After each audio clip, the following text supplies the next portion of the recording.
future. The final word, therefore, goes to senior figures from the Commission and from our Portuguese hosts. So, Henrik, if I could first welcome you, Mr. Henrik Hollelij, Director General for Mobility and Transport in the European Commission, and another person I call boss on a daily basis. Over to you.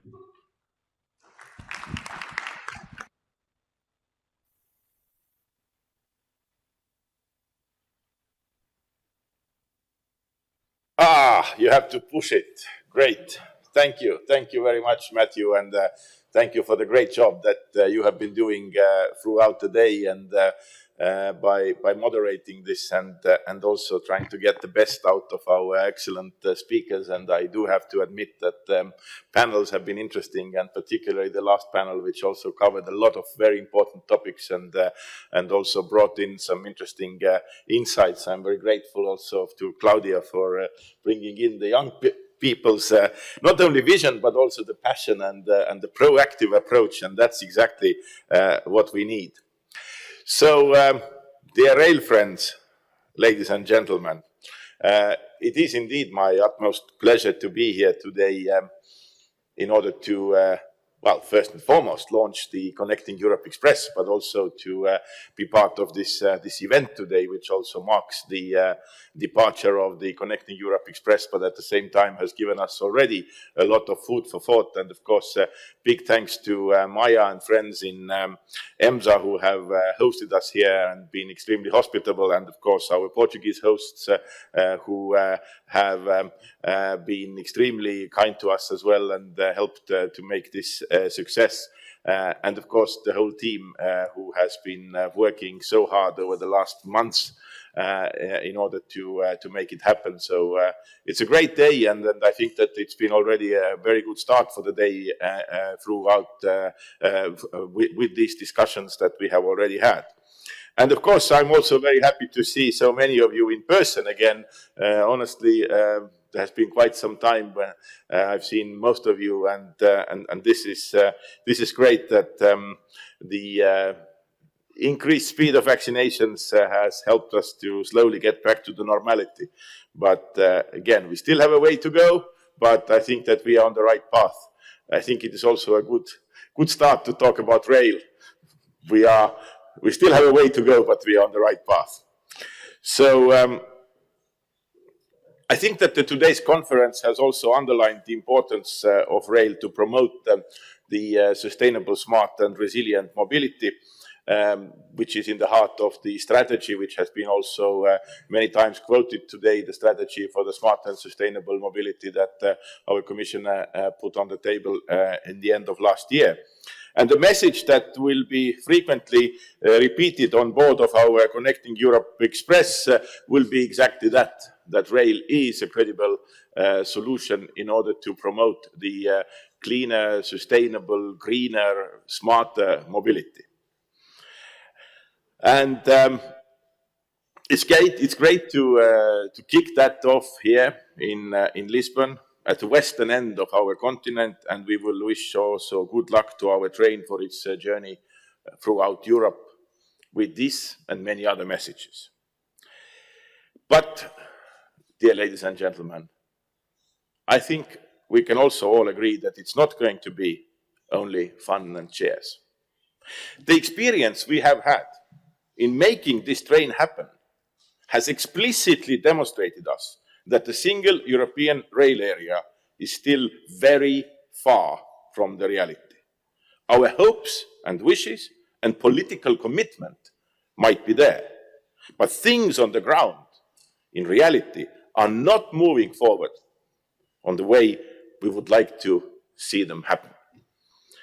There is a significant need to change our thinking, as the old ways of doing things will not get us to make rail a real competitive alternative to other transport modes and to deliver on the sustainable and smart mobility strategy as well as on the Green Deal.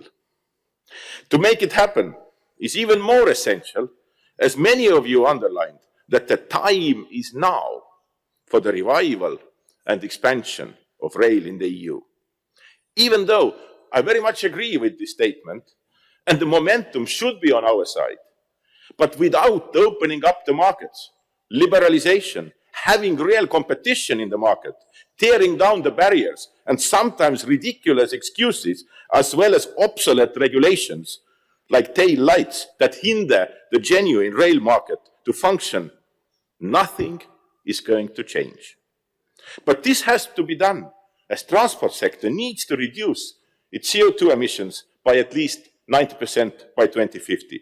And here, rail is to play a significant role as one of the most sustainable transport modes. Perhaps to say the most sustainable transport mode. Today, the main discussion was also about how to get the best added value from our high-speed rail. This can be a positive alternative to traveling by air and road, but is also an integral part in our multimodal system of sustainable and smart mobility services. It has to earn its place through competition. For that, a level playing field needs to be put in place. But banning other transport modes is not a solution. Rail, road and air transport will always play an important role in our network, and we will need all of them to provide maximum connectivity. At the same time, moving more passengers and freight to rail is a good opportunity to deliver on sustainability. But for that, the rail sector itself has to change and become much more competitive, affordable, reliable, convenient, and with digital solutions and innovation, which is something that I think we heard it also loud and clear, that the younger generation is very much hoping for, not only hoping for, but actually expecting from the sector. It is necessary to make the single European rail area happen and to remove barriers that are preventing us to enjoy and experience an efficient European rail system. European coordinator Carlo Secchi said that the high speed has also the power to transform our territories by shortening travel time between cities and by giving new opportunities to those living in less accessible regions. I very much agree with that. If we go back in the history, Standard Rail did the same for our grandparents. This gave in the past a boost to our economies, and now high-speed rail could help to turn a new page. There were positive stories shared with us today as well. Madrid-Seville case is a perfect example of the impact of high-speed rail on the development of regional rail transport. And Paris-Brussels, as well as Milan-Rome cases, are good examples that high-speed rail is able to provide sustainable and convenient alternatives to air and road transport for medium distances, only if they can operate in competitive environment. Take, for example, the Paris-Brussels high-speed rail. It has basically eradicated air travel between those two cities. There was no need to ban anything. It was the service, the affordability, and the competition which achieved that. And this can happen also elsewhere. I'm convinced that we will also see this when the high-speed rail connection between Lisbon and Porto is in place. I'm looking very much forward to that, as no doubt are many Portuguese friends. Dear friends, let me underline that rail, like other transport modes, will also significantly benefit, and I'm the last one to say that, as many others have said it before, from the smart and digital solutions as well as from automation. I much agree with the approach presented today of putting hard infrastructure and services at the same level. There is no doubt that services will help to attract more users and maximize the potential of infrastructure. European coordinator, my good friend Matthias Rutte, reminded and vividly demonstrated us the potential of ERTMS. He's doing a great job in trying to make it happen. I was very much encouraged what he said, but I also know that we are still lagging behind, and we are trying to do the utmost to get there. I like the commitment of the sector.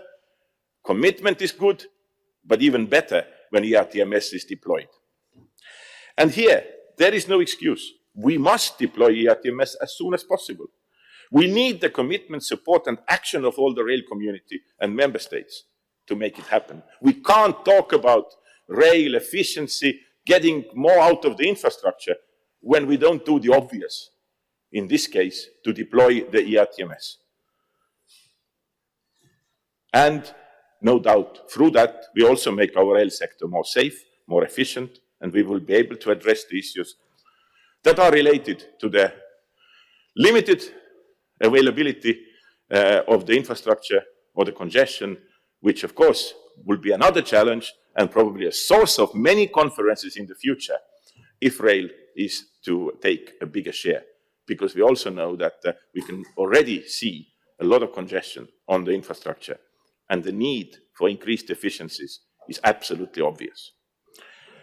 One important point that was highlighted today is also the importance of users. And for pointing out, I again like to thank Claudia, who shared her views and experience with us. Our work is ultimately for the users. They are the ones who will decide whether to change their choices for mobility or not, based on the quality, reliability of the services that are offered, but also affordability. European mobility system must make sure that any traveler can easily book an affordable journey that covers his or her entire door-to-door mobility needs with only one click. If this can be done in aviation, that can be also done in rail. There is no excuse not to do it. I mean, we have spent hours, days, months in talking about something which is self-evident in a digitalized and connected world where everybody is using their smartphones in order to move from one place to another. How can it happen elsewhere, but not yet in such a way in the rail sector? And I remember also the last Innotrans, which already is a long time ago because of COVID, the hackathon that we had there, and the sparkle in the eyes of the young people who were there to develop digital solutions. Rail is interesting. Digital solutions are easily to be drawn into the rail system if there is a will also to deploy them. And that is also the way how we can attract young talent. That is a way how we can attract the people who otherwise might not think about their careers in the rail sector. Because rail is also changing, you know. It's not anymore shoveling coal in the engine. It's about actually very much managing the computers which are doing the job for us. But for that you need different kind of skills, not muscles, but more brains. European mobility system must also really make sure about that.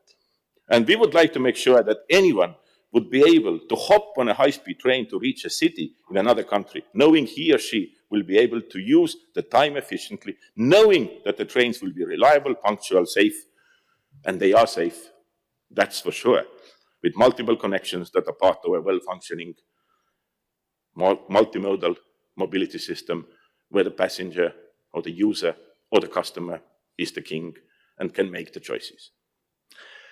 Dear ladies and gentlemen, the future is in our hands and in the making. Let's not miss that opportunity. When I see this today, I see that there is so much willingness. There is also so much of the momentum there. So let's not miss the opportunity. Let us come out from the constraints of the past and let us build together a sustainable, smart and affordable mobility system for the benefit of our people and businesses, for the benefit of Europe. Many thanks for your kind attention, and I'm proud and privileged now to give the floor to our Portuguese hosts. Thank you.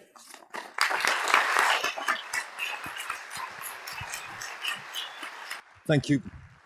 Thank you very much indeed, Henrik. That was really inspiring and a great way to nearly come to the end of our conference this morning.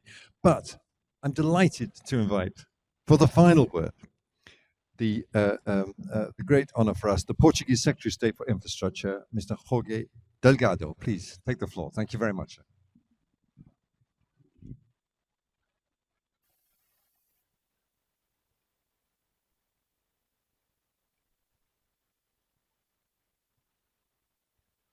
Okay. Thank you very much, Matthew. And first of all, congratulations for the brilliant moderation of this conference. Congratulations, really. Let me address only a few first words in English just to say, dear guests and participants, that it's a very, very pleasure for us to have you here in Portugal, in particular in our beautiful Lisbon. I hope you enjoy the time we are going to spend here.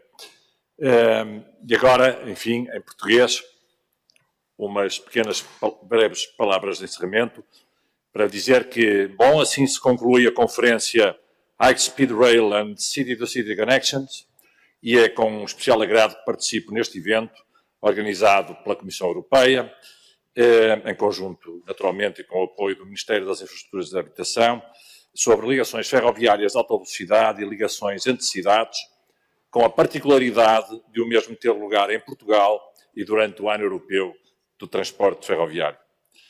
Agradeço a todos que trabalharam para que este evento de grande interesse para o setor ferroviário acontecesse, dando com isto o protagonismo merecido a um importantíssimo modo de transporte, o comboio. Já não havia dúvidas, já ninguém questiona, o transporte ferroviário é um transporte do futuro. É verde e sustentável. Não se cumprirão as metas climáticas sem ele. É confortável e seguro. É o meio de transporte terrestre mais seguro e com menor incidência de acidentes fatais. É eficaz e proporciona qualidade de vida aos nossos cidadãos.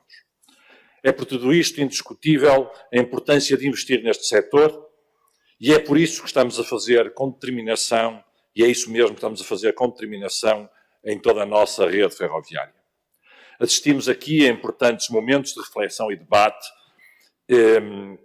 sobre os novos desafios com que se depara este setor, muito em particular no que a alta velocidade diz respeito.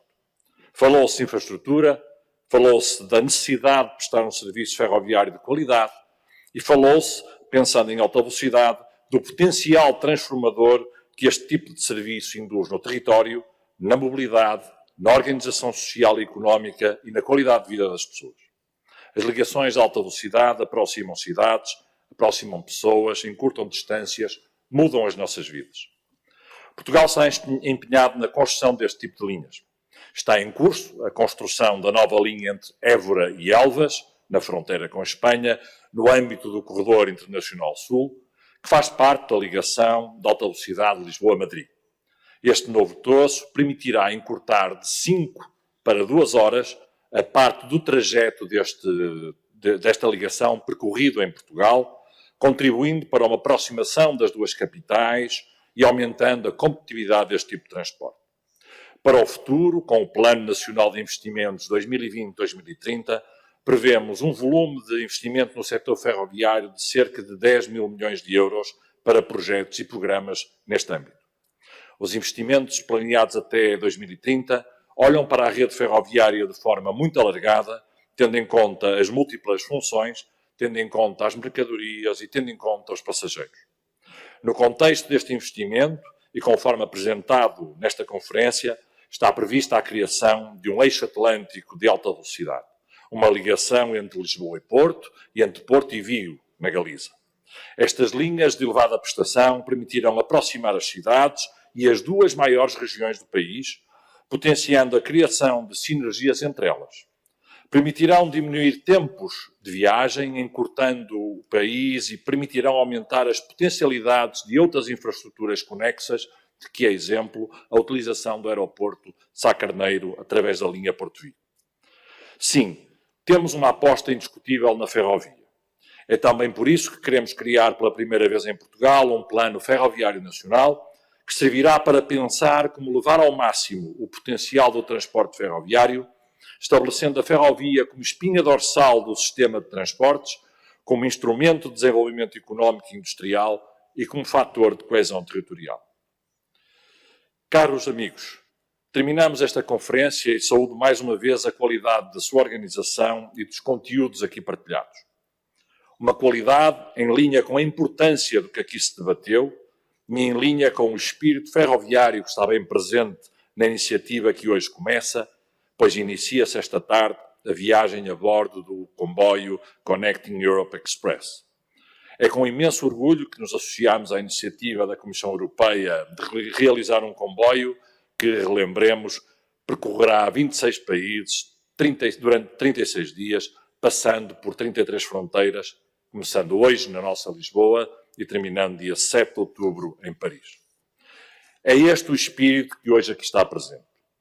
A todos, boa viagem. Boa viagem, seja no Connecting Europe Express para aqueles que nele vão viajar. Boa viagem nos imensos projetos que temos pela frente. E, claro está, boa viagem na vida. Bem-ajam, muito obrigado, voltem sempre.